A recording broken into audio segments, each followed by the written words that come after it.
The 39 Steps by John Buchan. Read by Adrian Pretzelis. Chapter 4. The Adventure of the Radical Candidate.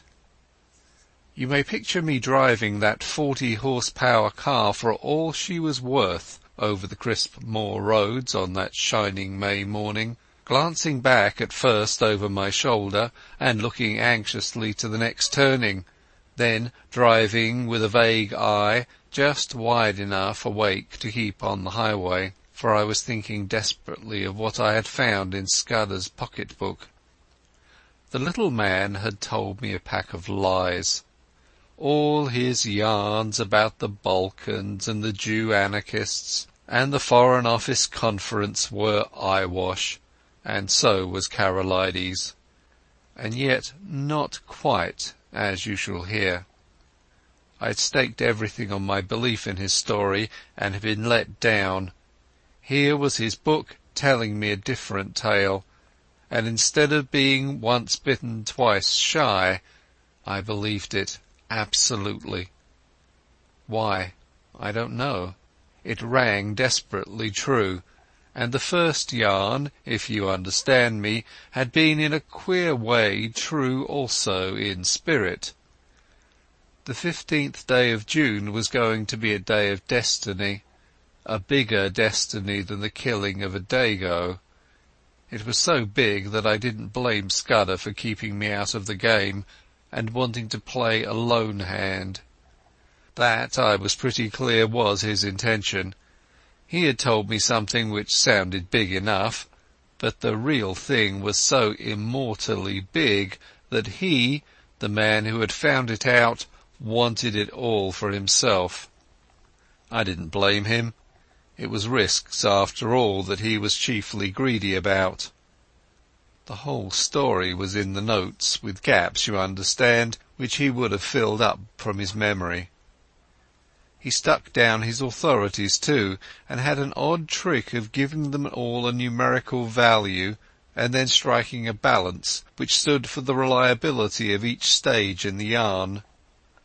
The 3 names he had printed were authorities, and there was a man, Ducrosny, who got 5 out of a possible 5, and another fellow, Amersfoort, who got 3.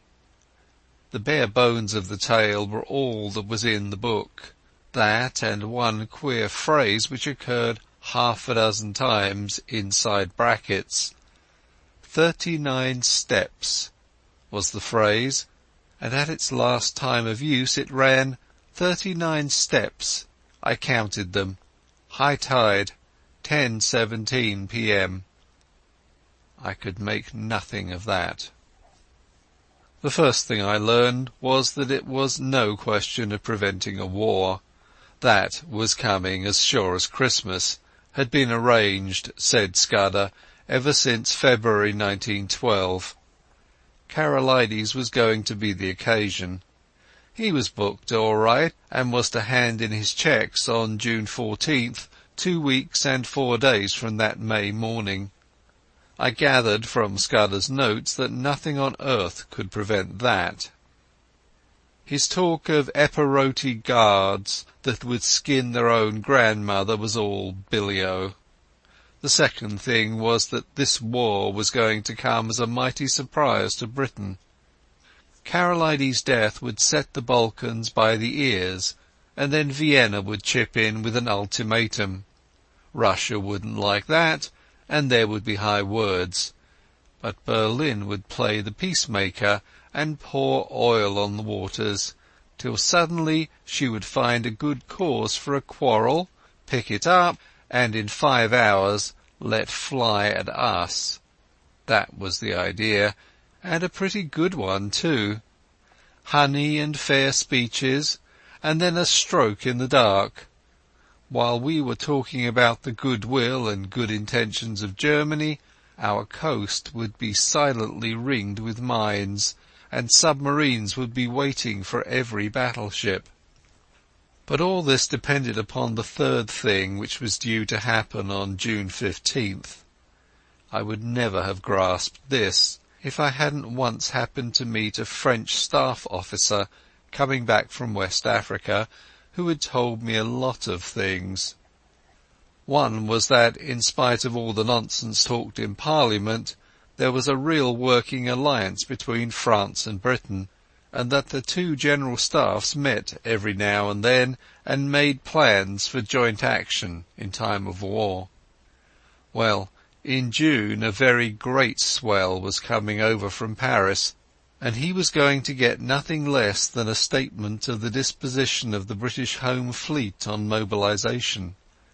At least, I gathered it was something like that. Anyhow, it was something uncommonly important. But on the 15th day of June there were to be others in London, others at whom I could only guess. Scudder was content to call them collectively the Black Stone. They represented not our allies but our deadly foes, and the information destined for France was to be diverted to their pockets.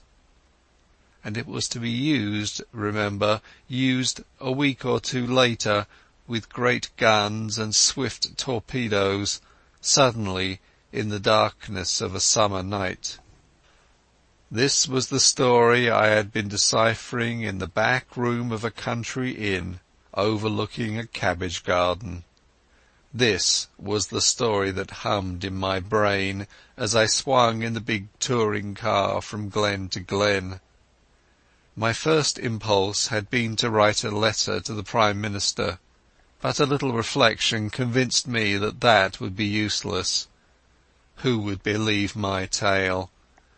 I must show a sign, some token in proof, and heaven knew what that could be.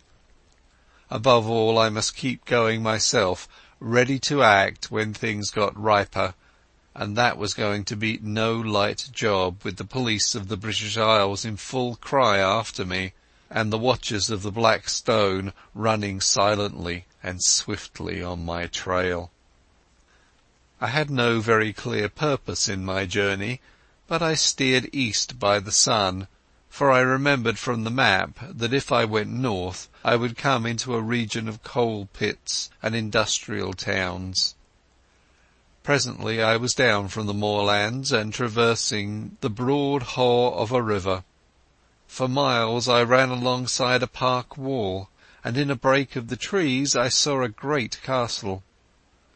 I swung through the little old thatched villages and over peaceful lowland streams, and past gardens blazing with hawthorn and yellow laburnum. The land was so deep in peace that I could scarcely believe that somewhere behind me were those who sought my life. Ay, and that in a month's time, unless I had the almightiest of luck, these round country faces would be pinched and staring, and men would be lying dead in English fields.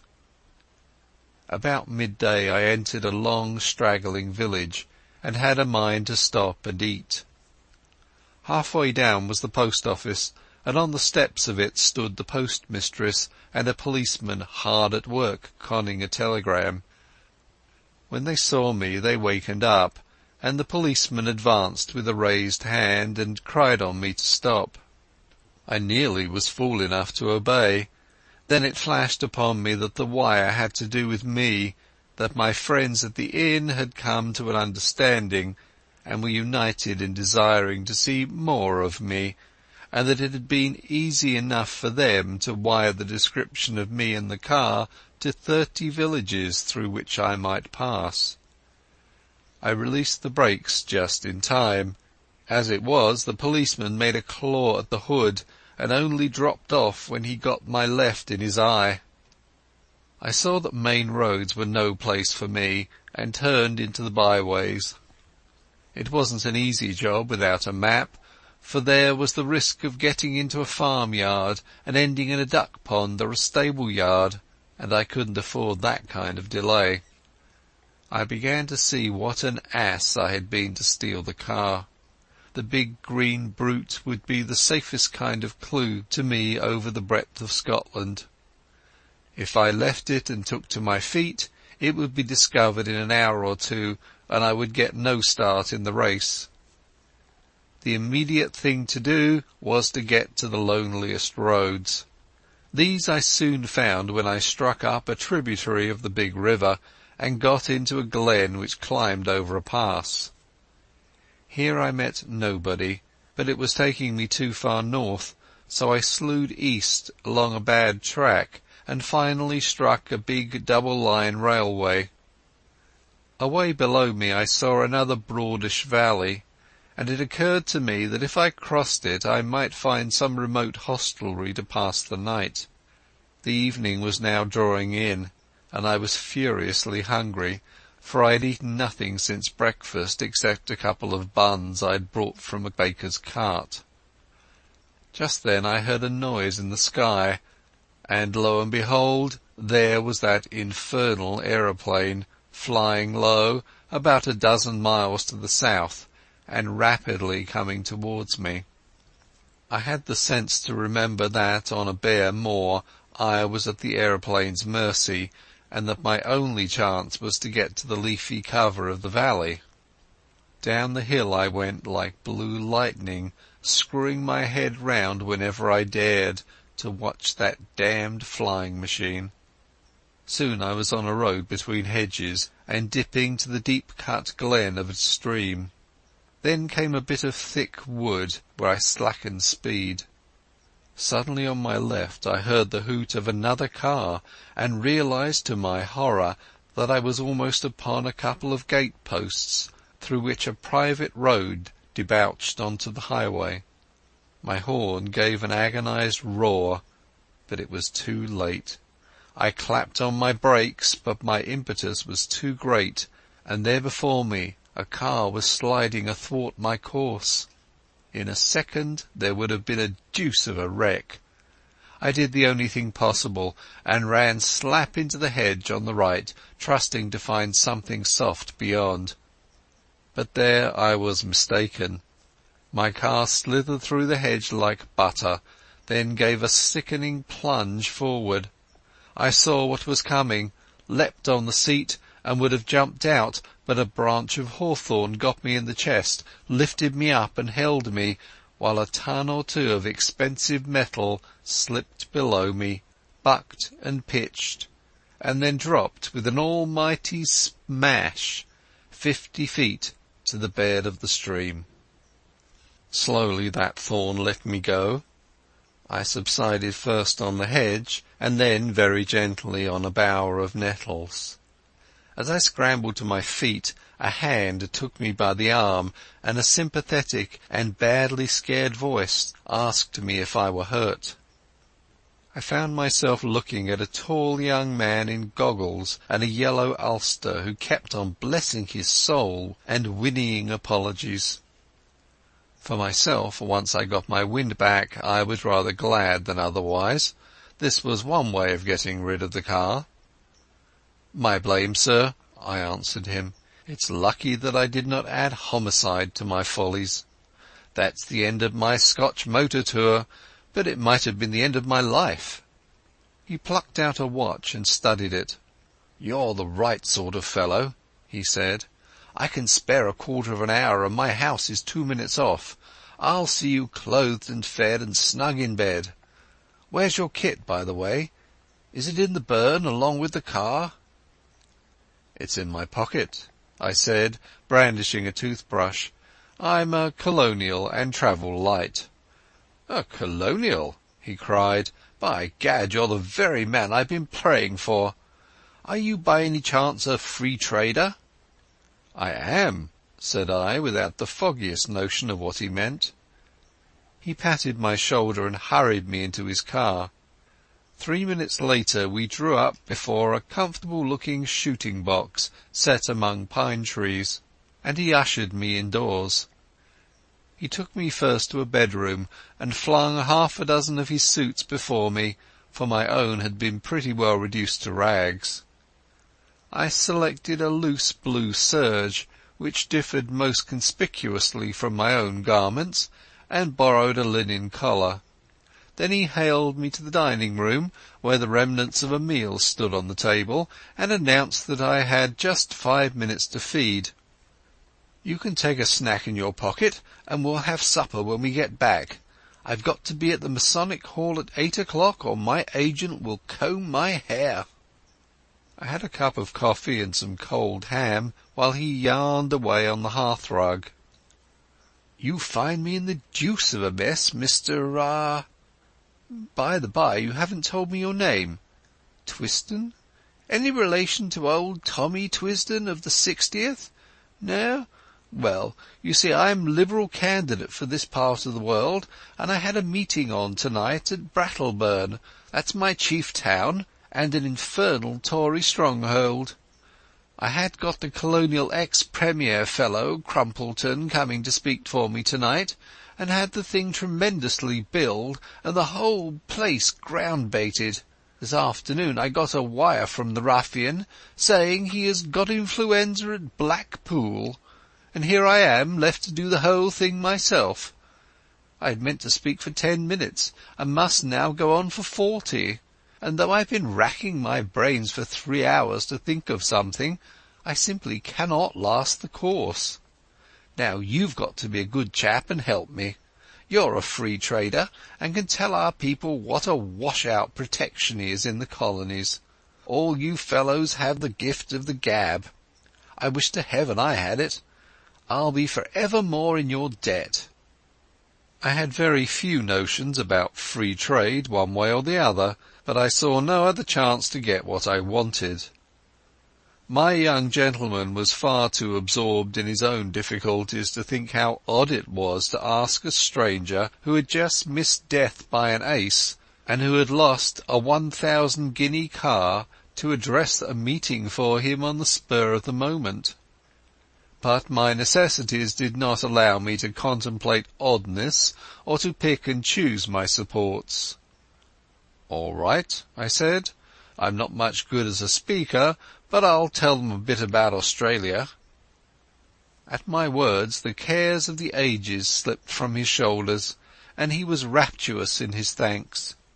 He lent me a big driving coat, and never troubled to ask why I had started on a motor tour without possessing an ulster, and as we slipped down the dusty roads, poured into my ears the simple facts of his history. He was an orphan, and his uncle had brought him up. I have forgotten the uncle's name, but he was in the cabinet, and you can read his speeches in the papers. He had gone round the world after leaving Cambridge, and then, being short of a job, his uncle had advised politics. I gathered that he had no preference in parties. "Good chaps in both," he said cheerfully, "and plenty of blighters too. I'm a Liberal because my family have always been Whigs." But if he was lukewarm politically, he had strong views on other things.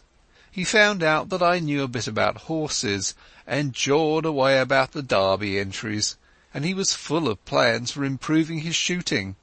Altogether a very clean, decent, callow young man. As we passed through a little town, 2 policemen signalled to us to stop, and flashed their lanterns on us. "Beg pardon, Sir Harry. I've got instructions to look out for a car, and the description's not unlike yours." "Right-ho," said my host, when I thanked Providence for the devious ways I had been brought to safety. After that we spoke no more, for my host's mind began to labour heavily with his coming speech. His lips kept muttering, his eyes wandered, and I began to prepare myself for a second catastrophe. I tried to think of something to say myself, but my mind was dry as a stone. The next thing I knew we had drawn up outside a door in a street, and were being welcomed by some noisy gentlemen with rosettes. The hall had about 500 in it, women mostly, a lot of bald heads, and a dozen or 2 young men. The chairman, a weaselly minister with a reddish nose, lamented Crumpleton's absence, soliloquized on his influenza, and gave me a certificate as a trusted leader of Australian thought.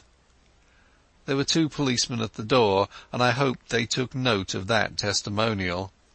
Then Sir Harry started. I've never heard anything like it. He didn't begin to know how to talk. He had about a bushel of notes from which he read, and when he let go of them he fell into one prolonged stutter. Every now and then he remembered a phrase he had learned by heart, straightened his back, and gave it off like Harry Irving, and the next moment he was bent double and crooning over his papers. It was the most appalling rot, too. He talked about the German menace, and said it was all a Tory invention to cheat the poor of their rights and keep back the great flood of social reform, but that organised labour realised this and laughed the Tories to scorn. He was all for reducing our navy as a proof of our good faith, and then sending Germany an ultimatum, telling her to do the same, or we would knock her into a cocked hat. He said that, but for the Tories, Germany and Britain would be fellow workers in peace and reform. I thought of the little black book in my pocket. A giddy lot, Scudder's friends cared for peace and reform. Yet, in a queer way, I liked the speech. You could see the niceness of the chap shining out behind the muck with which he had been spoon-fed. Also, it took a load off my mind. I mightn't be much of an orator, but I was 1000% better than Sir Harry. I didn't get on so badly when it came to my turn. I simply told them all I could remember about Australia, praying there should be no Australian there, all about its Labour Party and immigration and universal service. I doubt if I remembered to mention free trade, but I said there were no Tories in Australia, only Labour and Liberals. That fetched a cheer, and I woke them up a bit when I started in to tell them the kind of glorious business I thought could be made out of the Empire if we really put our backs into it. Although I fancy I was rather a success, the minister didn't like me though, and when he proposed a vote of thanks spoke of Sir Harry's speech as statesmanlike, and mine as having the eloquence of an immigration agent. When we were in the car again, my host was in wild spirits, having got his job over. "A ripping speech, Twisden," he said. "Now you're coming home with me. I'm all alone, and if you'll stop a day or two I'll show you some very decent fishing."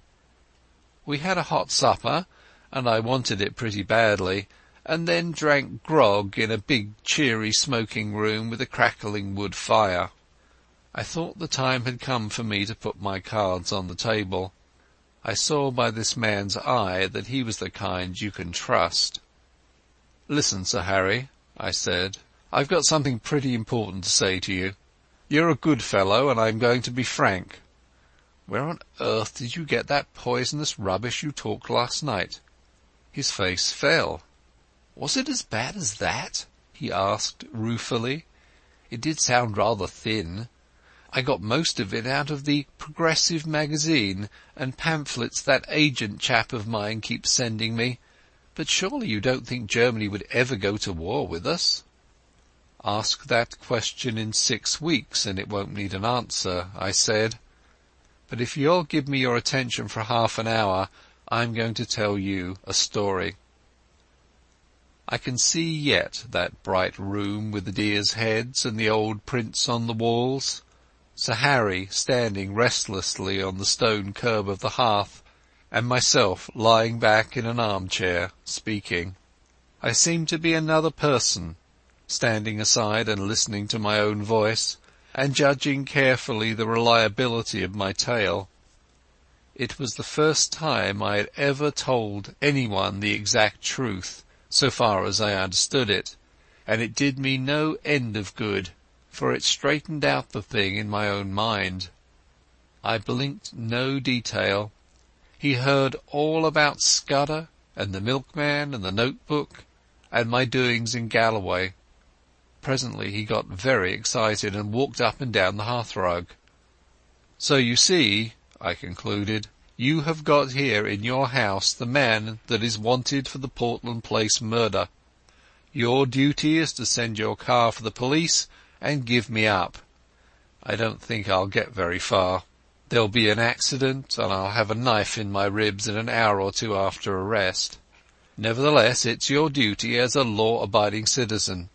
Perhaps in a month's time you'll be sorry, but you'll have no cause to think of that." He was looking at me with bright, steady eyes. "What was your job in Rhodesia, Mr. Hannay?" he asked.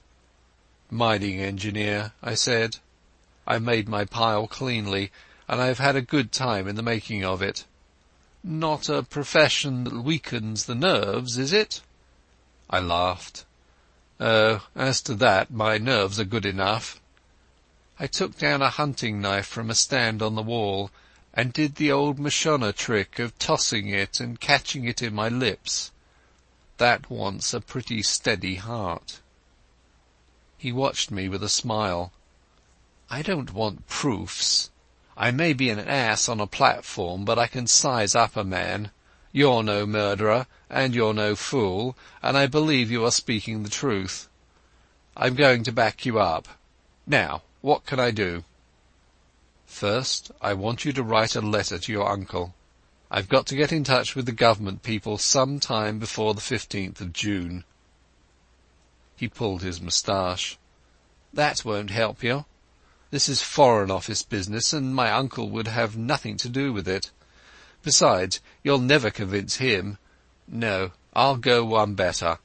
I'll write to the Permanent Secretary at the Foreign Office. He's my godfather, and one of the best going. What do you want?" He sat down at the table and wrote to my dictation. The gist of it was that if a man called Twisden—I thought I'd better stick to that name—turned up before June 15th, he was to treat him kindly. He said Twisden would prove his bona fides by passing the word Blackstone and whistling Annie Laurie. "Good," said Sir Harry. "That's the proper style. By the way, you'll find my godfather—his name's Sir Walter Bullivant—down at his country cottage for Whitsuntide. It's close to Artinswell on the Kennet. That's done. Now, what's the next thing?" "You're about my height. Lend me the oldest tweed suit you've got. Anything will do, so long as the colour is the opposite of the clothes I destroyed this afternoon. Then show me a map of the neighbourhood and explain to me the lie of the land. Lastly, if the police come asking about me, just show them the car in the glen.